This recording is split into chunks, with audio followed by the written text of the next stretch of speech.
ভাতা নাকি দক্ষতা, আপনার ভবিষ্যৎ কোন পথে? ভাবুন তো, আপনি প্রতি মাসে 2000 টাকা ভাতা পাচ্ছেন, কিন্তু আপনার কোনো কাজ নেই। আর অন্য একজন, সে কোনো ভাতা পায় না, কিন্তু নিজের স্কিল দিয়ে মাসে 25,000 টাকা আয় করছে। কে আসলে বেশি সুরক্ষিত? কে আসলে স্বাধীন? আজকের ভিডিও আপনার চিন্তা ভাবনাই বদলে দেবে।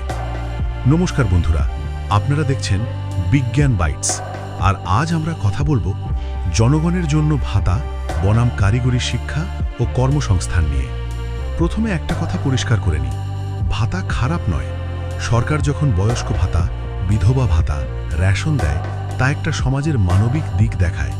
ভাবুন, একজন বৃদ্ধ মানুষ যার কাজ করার শক্তি নেই, তার জন্যই ভাতাই জীবনরেখা। করোনার সময় আমরা দেখেছি কত মানুষ শুধু সরকারি সাহায্যের উপর বেঁচে ছিল। তাই ভাতা দরকার, কারণ এটা বাঁচিয়ে রাখে। কিন্তু সমস্যা তখনই শুরু হয় যখন ভাতা হয়ে যায় অভ্যাস। ধীরে ধীরে মানুষ ভাবতে শুরু করে, কাজ না করলেও চলবে, সরকার তো দিচ্ছেই। এর ফলে কি হয়? কাজের ইচ্ছা কমে যায়, আত্মবিশ্বাস নষ্ট হয়, সমাজে নির্ভরশীলতা বাড়ে। একটা কঠিন সত্য, ফ্রি জিনিস যত বেশি পাওয়া যায়, মানুষ তত কম চেষ্টা করে। এটা শুধু ব্যক্তির ক্ষতি নয়, এটা পুরো দেশের ক্ষতি। এবার আসি কারিগরি শিক্ষায়। কারিগরি শিক্ষা মানে শুধু বই পড়া নয়, এটা হলো হাতের কাজ শেখা। যেমন electrician, plumber, mobile repairing, graphic design.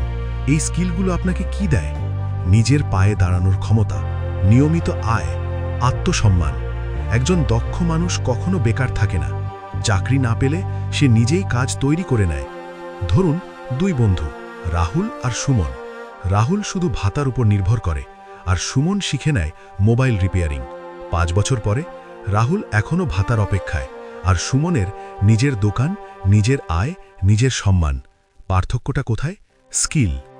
তাই মনে রাখবেন, ভাতা আপনাকে বাঁচায়, কিন্তু দক্ষতা আপনাকে জেতায়।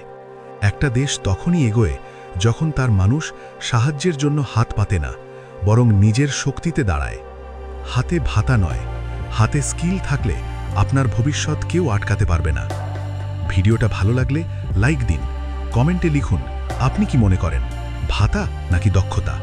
আর এমন আরও পাওয়ারফুল কন্টেন্ট পেতে চ্যানেলটা সাবস্ক্রাইব করতে ভুলবেন না, কারণ জীবন বদলাতে একটা সিদ্ধান্তই যথেষ্ট।